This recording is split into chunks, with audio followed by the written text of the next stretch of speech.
Hi, I'm Katina with Gypsy Wander, and today I'm going to share with you my actual numbers, both mileage numbers, where I've been, and my actual expenses for the month.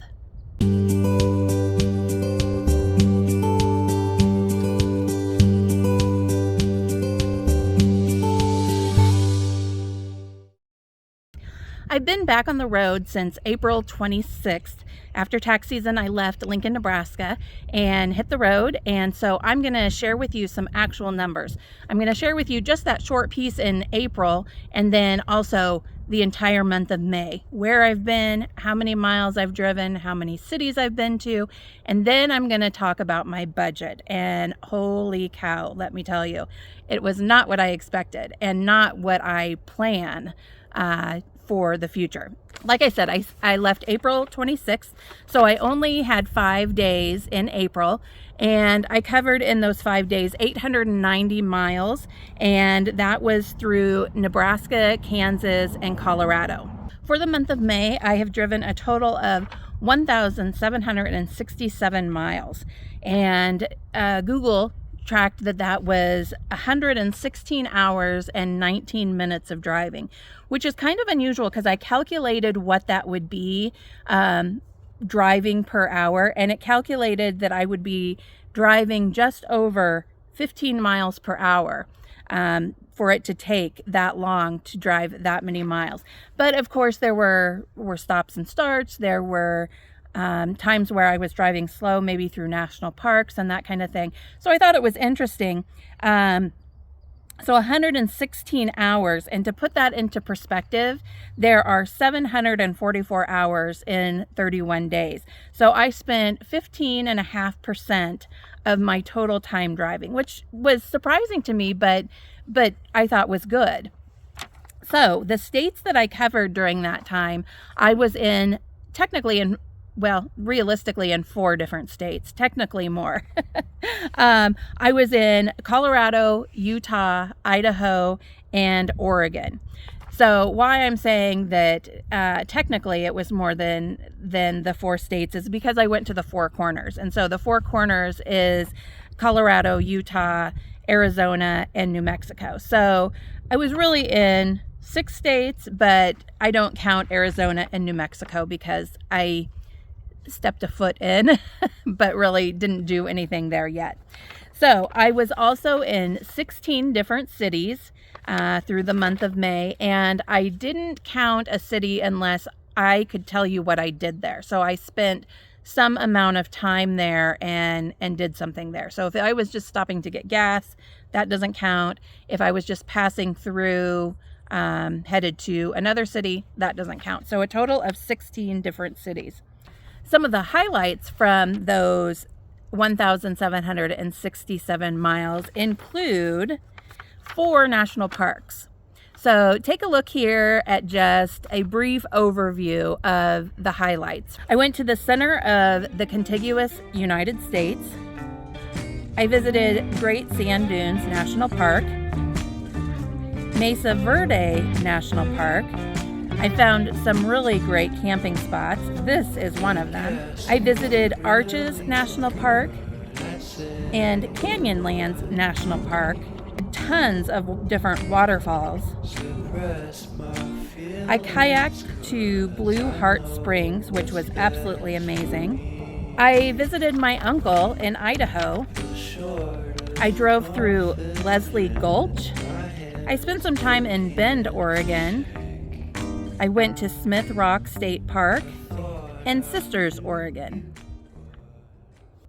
Okay, on to the budget numbers, and I have to say I'm really embarrassed to share these numbers, but it's real life. Is what it is. And so I left on April 26th, and so I have 5 days in April, and then that really is useless information because it's not, it's only 5 days. So really the interesting numbers come in May.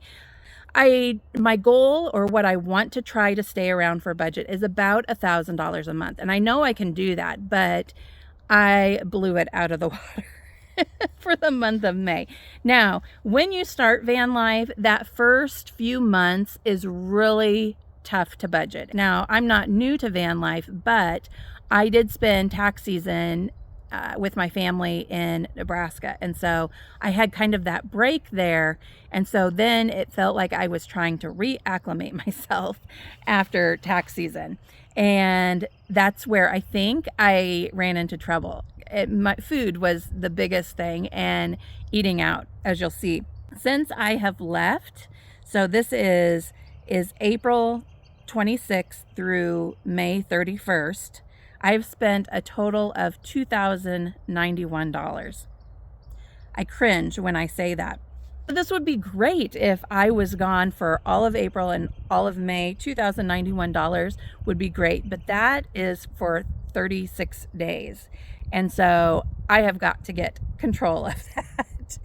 So these are actual numbers, and you can see the column there for April. So you see my gas numbers. 152 for the first part, and then 408 for May. I did have some, they weren't really repairs or an oil change, but I had to get some things at O'Reilly's to put in my gas. And then my auto and renter's insurance costs $135 a month. Now, if you're living van life, insurance is always one of those things that are a little bit tricky, especially if you're living in a minivan, because your insurance does not cover your contents. And so that's why I have renter's insurance. And I have a video about that. So check out, if you're interested in the insurance aspect of living van life or living minivan life, be sure to check out that video. I didn't have any tolls or parking, and I do have roadside assistance through Verizon, actually. And okay, now we're on to food. Oh my gosh. I cannot believe how much I spent in food. So I have some groceries and I have some eating out. And that eating out number has to go down. I really need to spend more money on groceries, but I'm not somebody who cooks. And while I don't need to eat out, I do need to buy groceries so that it's stuff that I am making in my van. And I can do that without cooking, but that number is the biggest number that has to change.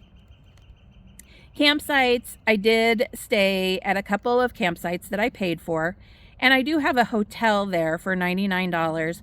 I did stay in a hotel one night because my phone broke, and Verizon would not send a replacement phone to a Verizon store.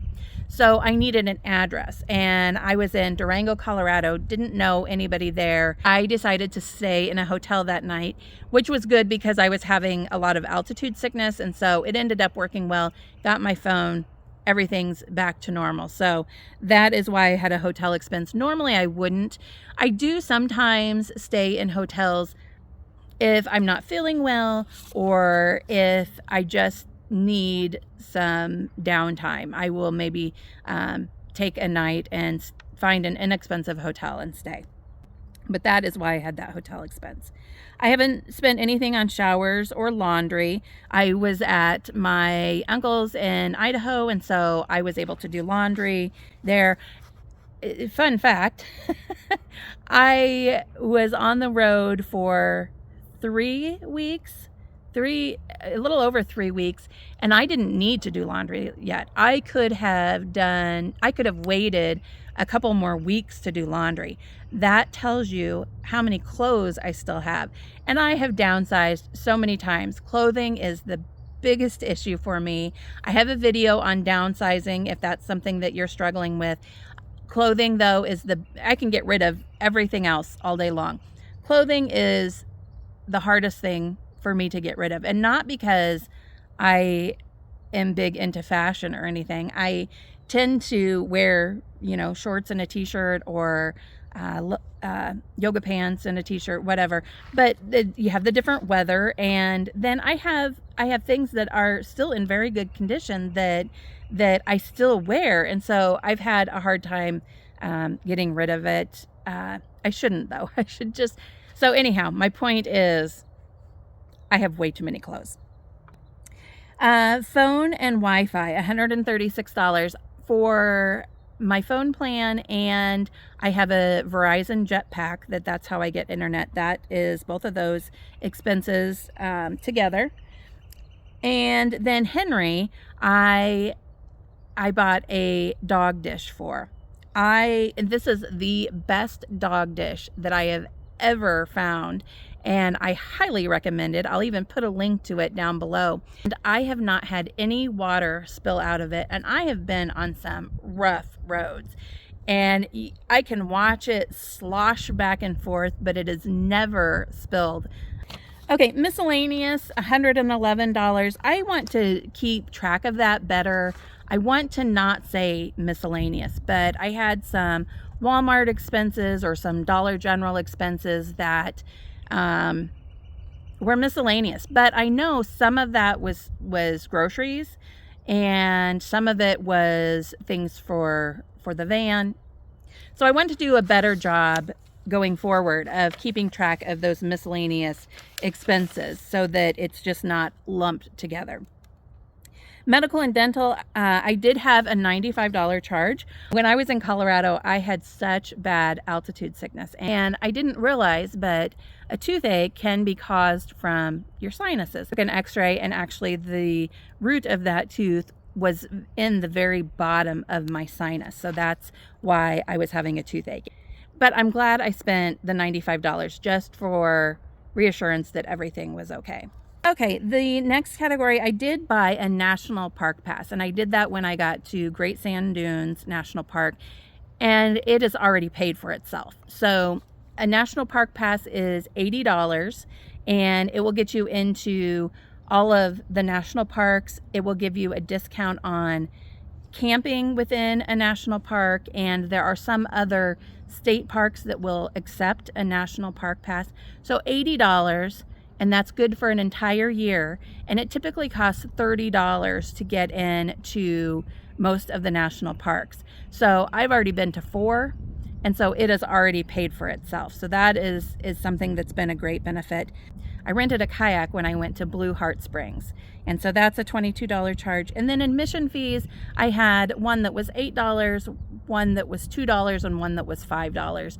And those were admission fees to state parks or Four Corners charged to go in. So that's where my admission fees are. And then digital subscriptions, I have Hulu, which I only have it because it's $1.99 a month right now. I got a special for so many months, and it's probably coming to an end. So you can see my biggest expenses here is gas and groceries or food. And so I've really got to get control of that food category.